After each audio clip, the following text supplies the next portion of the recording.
매일경제TV 주간 헤드라인입니다. 70년 넘는 역사를 지닌 국내 보험산업에서 처음으로 금리 역마진이 발생했습니다. 아디다스가 4년에 걸친 스마트 팩토리 생산성 향상 실험에 결국 실패했습니다. 트럼프 대통령의 우크라이나 스캔들에 대한 의회 공개 청문회가 시작됐습니다. 하나큐셀이 페로브스카이트에 대한 연구개발 조직 구성을 마무리 짓고 본격적인 연구를 시작한 것으로 알려지고 있습니다. 페노션이 3분기에 하림그룹에 인수된 후 분기 기준 역대 최대 영업이익을 달성했습니다.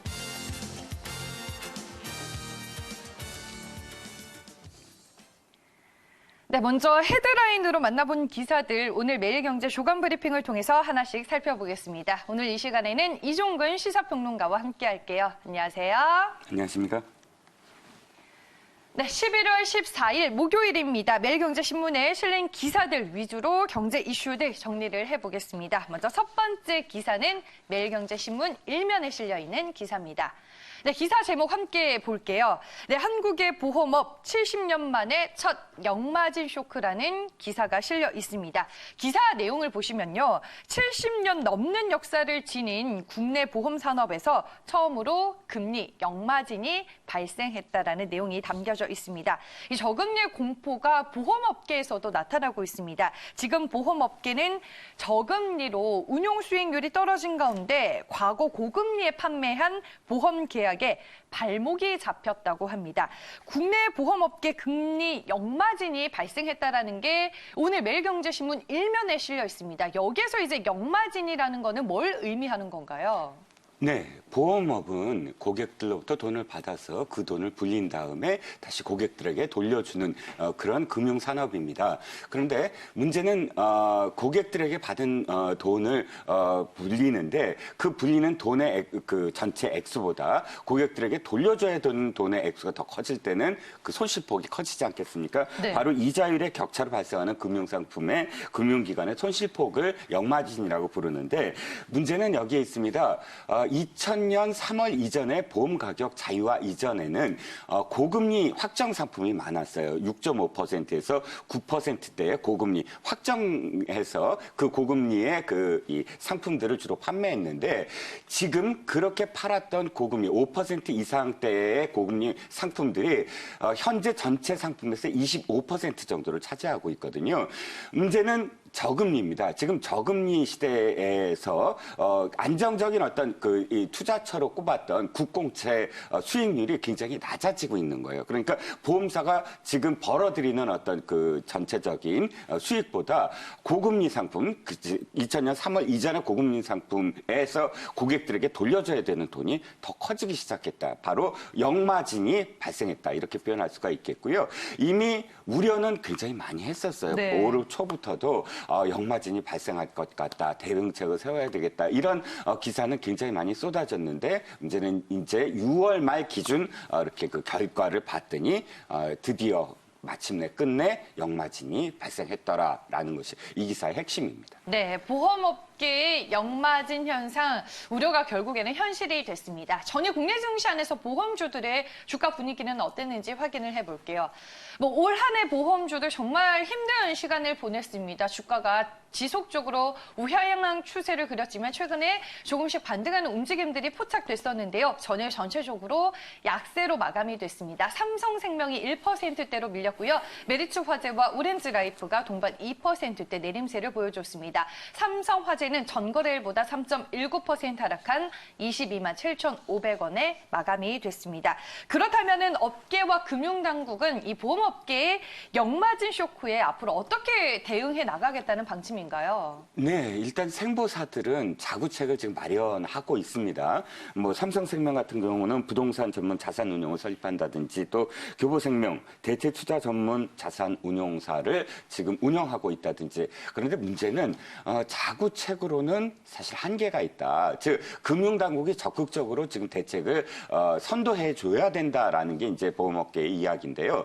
제일 처음 이야기가 나온 것이 현재 국공채 아까도 말씀드렸지만 국내에서 벌어들일 수 있는 것이 한계가 있으므로 해외 투자처를 활발하게 찾아야 됩니다. 근데 문제는 법규에 발목이 또 잡혀 있어요. 지금 그 보험업법에 따르면 해외 투자와 관련돼서 해외 투자 비중을 30% 이상 늘리면 안 된다. 그러니까 비중을 30%에 묶어놨거든요. 그래서 보험업계에서는 이 30% 규제를 풀어야 된다. 해외 투자처를 적극적으로 개발해서 투자할 수 있게 해달라라고 요구를 했는데 금융당국은 일단 오케이를 했습니다. 문제는 이 법이 아직도 2015년도부터 지금까지 계속 이 발의만 돼 있지 국회에서 통과가 되지 않고 있어요. 그래서 네. 이것이 시급한 어떤 문제고요.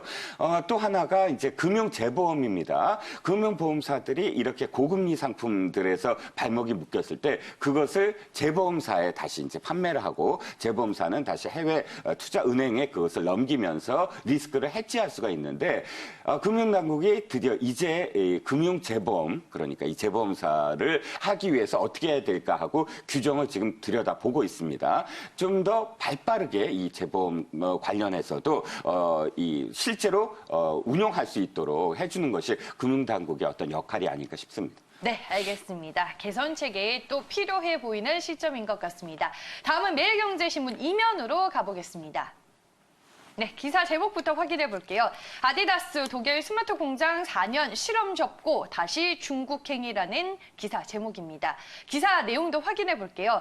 아디다스가 4년에 걸친 스피드 팩토리 생산성 향상 실험에 결국에는 실패를 했습니다. 4차 산업혁명 시대와 함께 전 세계 기업들이 지금 나아가고 있는 방향이 스마트 팩토리인데 아디다스는 이 과감한 도전에서 왜 실패를 한 것일까요? 이 스마트 공장을 폐쇄할 수밖에 없었던 이유가 있었는지 한번 알아보도록 하겠습니다. 이번에 폐쇄 결정이 내려진 구체적인 이유는 뭔가요? 네. 4년 전 기사를 보시면 네. 이제 4차 산업혁명이 곧 도래하고 펼쳐지는구나라고 네. 느끼셨을 거예요. 4년 전에 이 아디다스가 발표한 것은 이겁니다. 23년 만에 그러니까 23년 만에 다시 독일로 돌아왔다. 이거예요. 즉, 아디다스 신발, 많은 분들이 아시겠지만 거의 다 아시아 등지에서 생산해 왔습니다. 네. 그건 당연히 인건비가 싸기 때문인데요. 4년 전에 바로 탈아시아를 선언하면서 이제 사람이 만들지 않고 기계가 네. 만든다. 즉, 여러 가지가 있겠지만 로봇화, 그다음에 빅데이터를 통해서, 그다음에 3D 프린터로 이런 4차 산업혁명의 총알을 전부 다 집대성해서 이 스피드 팩토리, 그러니까 이 독일의 안스바흐의 스피드 팩토리를 만들었다. 곧 이곳에서 전체 그 사람은 10명밖에 없는 거예요. 10명밖에 없이 나머지 모든 공정들이 로봇으로 만들겠다라고 선언을 했고 네. 실질적으로 4년 동안 아주 총력을 기울였습니다. 그런데 23년 만에 독일로 돌아왔는데 4년 만에 다시 탈독일이 됐다. 기사는 이렇게 전하고 있어요.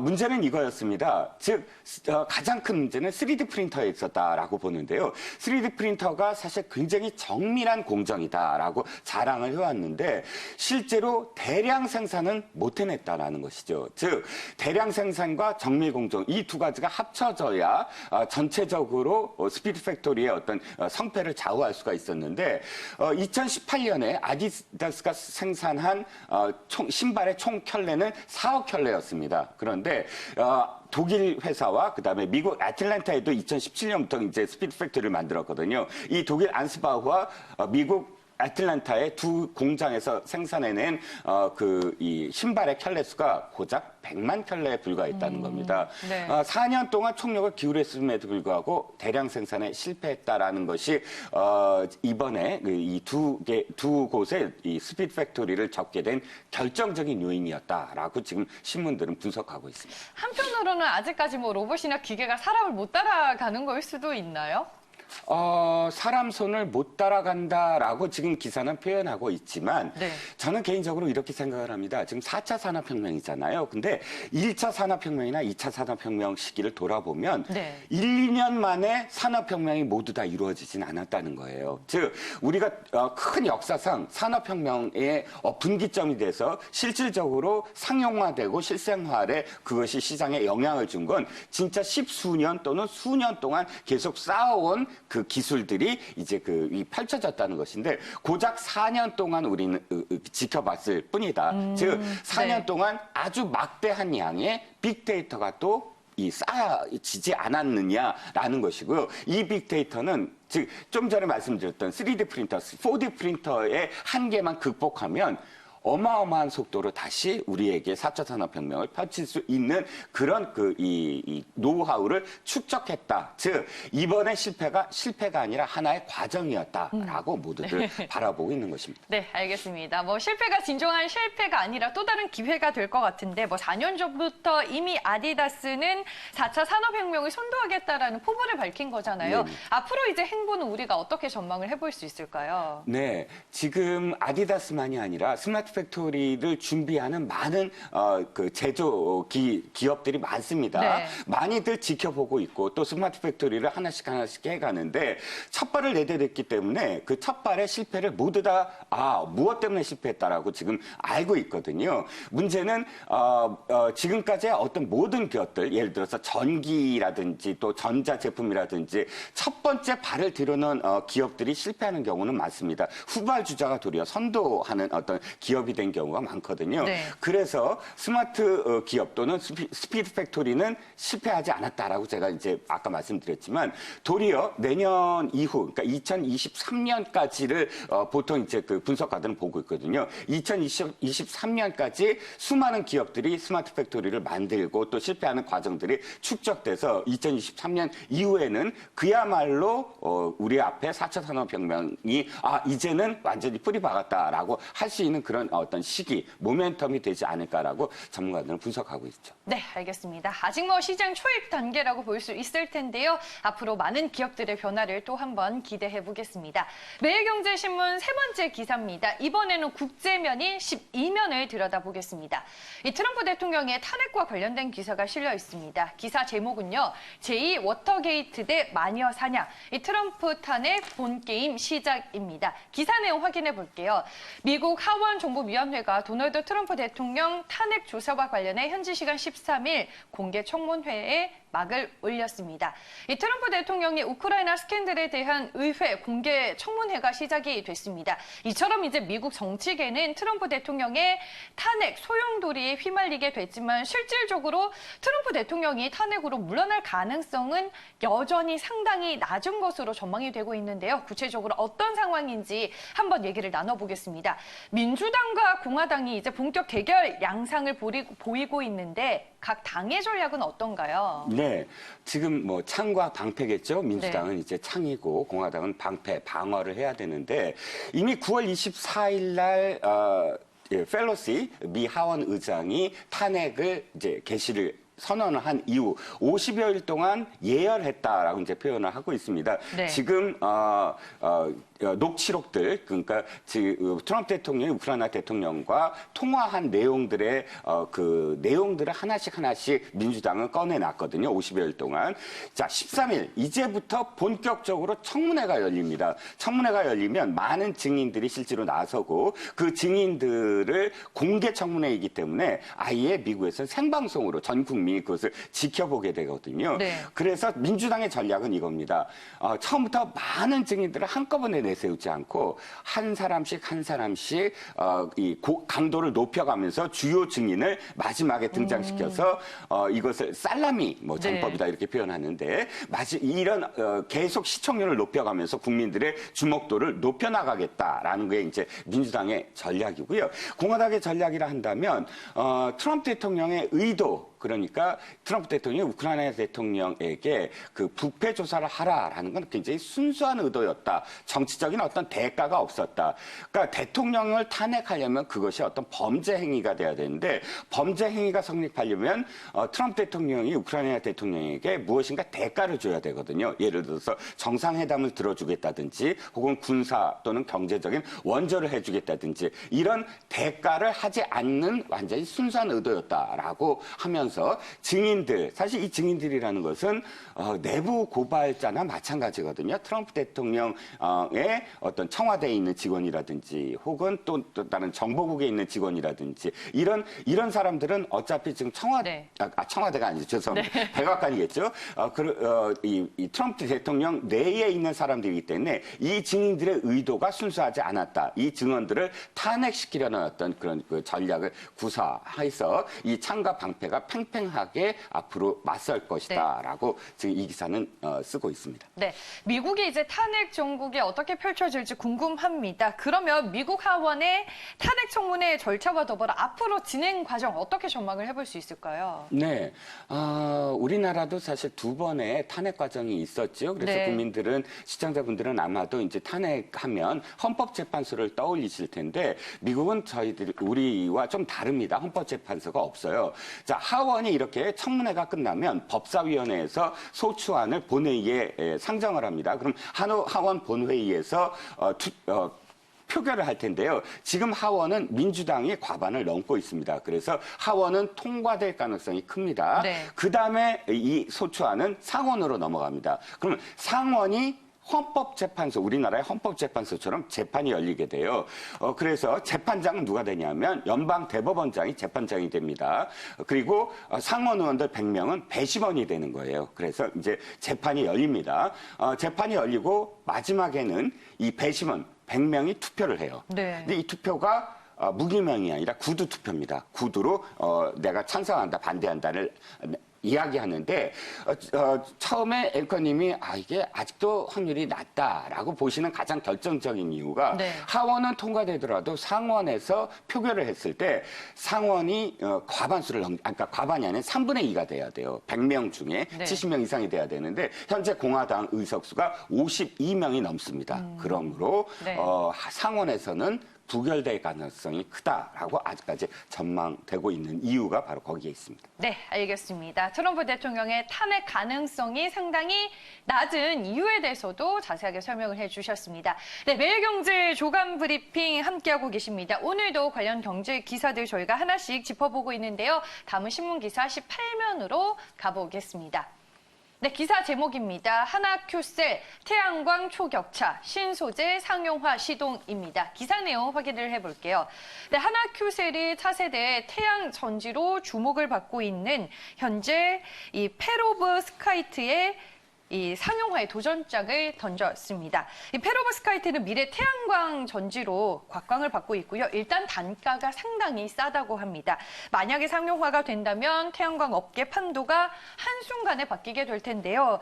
이 페로브스카이트 개발에 한국 연구진들이 힘을 쏟고 있는 이유와 함께 현재 상황은 어떤지 설명을 좀 해주시죠. 네, 지금 페로브스카이트는 이 태양전지의 차세대 신소재로 각광을 받고 있습니다만 네. 현재는 실리콘 태양전지가 95%를 차지하고 있어요. 아직 상용화가 안 돼 있다는 뜻이죠. 네. 근데 하나큐셀은 지금 세계 1위의 실리콘 태양전지 생산 또는 유통 업체이거든요.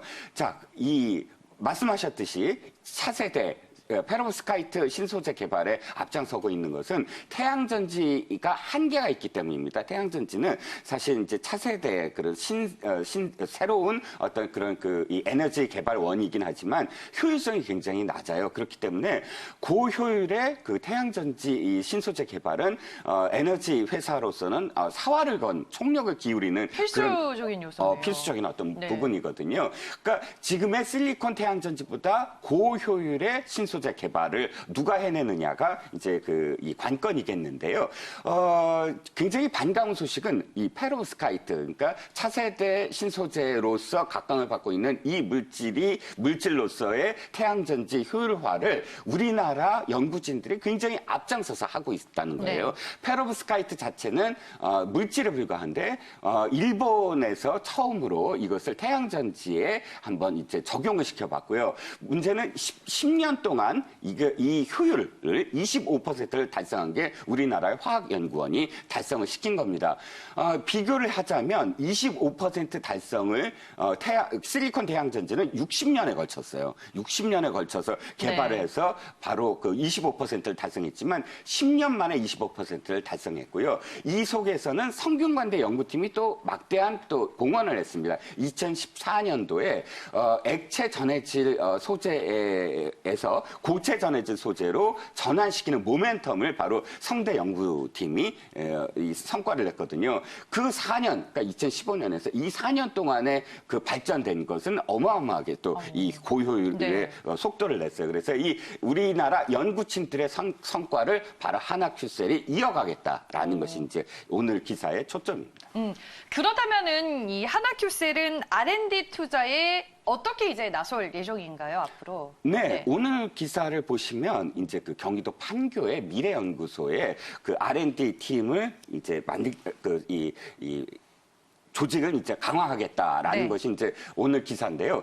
1년 전부터 국내 석박사들을 중심으로 해서 연구팀을 이제 계속 모집을 했고 본격적으로 R&D를 시작을 하겠다라는 것입니다. 그래서 기술 싸움, 그러니까 그 현재 기술 싸움은 5년 이내로 판도를 바꿀 것이다라는 전문가들의 분석입니다. 따라서 하나큐셀이 이렇게 나섰다는 건 바로 5년 이내에 전체적인 어떤 이 페로브스카이트 시장을 상용화해서 전체 그 이 태양전지 시장을 바꿔보겠다라는 도전장을 지금 냈다라고 할 수가 있겠습니다. 네, 알겠습니다. 우리에게 주어진 시간은 5년이라고 합니다. 페로브스카이트의 상용화되기까지 시간이 얼마나 단축될 수 있을지 앞으로 지켜보도록 하겠습니다. 이제 마지막 기사입니다. 이번에는 24면에 자리를 잡고 있는 페노션에 대한 내용을 알아보겠습니다. 네, 기사 제목은요. 환율 벌크선에 웃는 페노션 내년도 순항입니다. 기사 내용을 보시면요.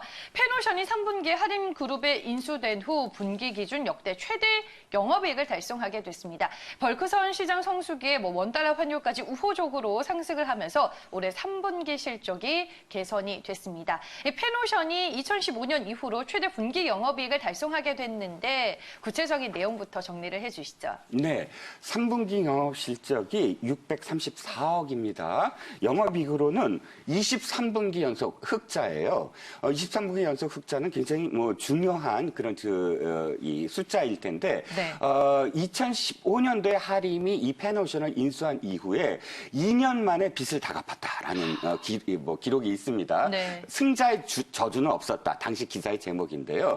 그 이후에도 계속적으로 분기마다 계속 흑자를 냈다라고 지금 이렇게 기록이 된 셈입니다. 매출액은 좀 줄었습니다. 매출액은 줄었지만 3분기에 영업이익은 늘었다. 이렇게 표현되고 있는데요.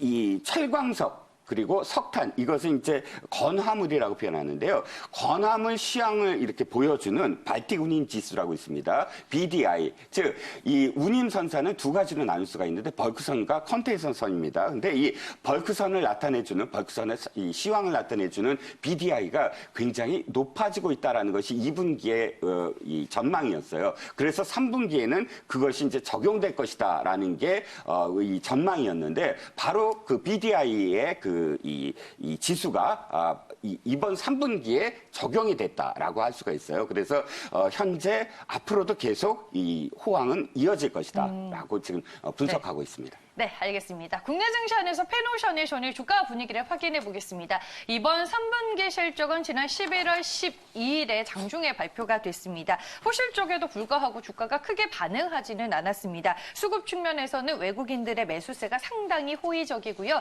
전일 주가는 1%대로 밀리면서 4,425원에 마감이 됐습니다. 기사 제목에도 나와 있다시피 내년에도 순항이 예상이 되고 있는데 앞으로는 어떻게 전망을 해볼 수 있을까요? 네, 앞으로도 상당히 밝음, 이렇게 전망은 밝음이다라고 할 수가 있는데요. 이유는 IMO 국제해사기구가 내년부터 적용하는 환경 규제 때문입니다. 이 환경 규제가 적용이 되면 노후 선박은 전부 다 폐선이 될 거고요. 또 각 그 운반선사마다 바로 그 교체를 해야 돼요. 여러 가지 장치를 저감 장치를 이제 달아야 되거든요. 이렇게 되면 일단 선박수가 줄어들게 되죠. 선박수가 줄어들게 되면 운임지수가 높아지잖아요. 그렇기 때문에 지금 현재 굉장히 운임지수와 측면에서 내년에는 호황이 될 것이다라고 전망을 할 수가 있겠고요. 사실 그런데 한 가지 우려되는 건 지금 펜오션이 벌크선에 너무 이제 이 중심이 되고 있다. 조금 다변화돼야 되지 않느냐 하는 것. 그리고 내년 전체적으로 물동량이 둔화될 수도 있다. 뭐 이런 몇 가지 우려되는 어떤 부분도 있습니다. 그래서 일부에서는 신중론도 지금 펴고 있으나 네. 현재 대부분의 어떤 전문가들은 내년 상반기에도 굉장히 지금 펜오션의 이 상황은 순항을 할 것이다라고 지금 전망을 하고 있습니다. 네, 알겠습니다. 펜오션의 3분기 실적과 함께 앞으로 업황까지 저희가 전망을 해봤습니다. 매일경제 조간 브리핑 오늘은 여기까지고요. 오늘 이 시간에는 이종근 시사평론가와 함께했습니다. 오늘 말씀 잘 들었습니다. 감사합니다.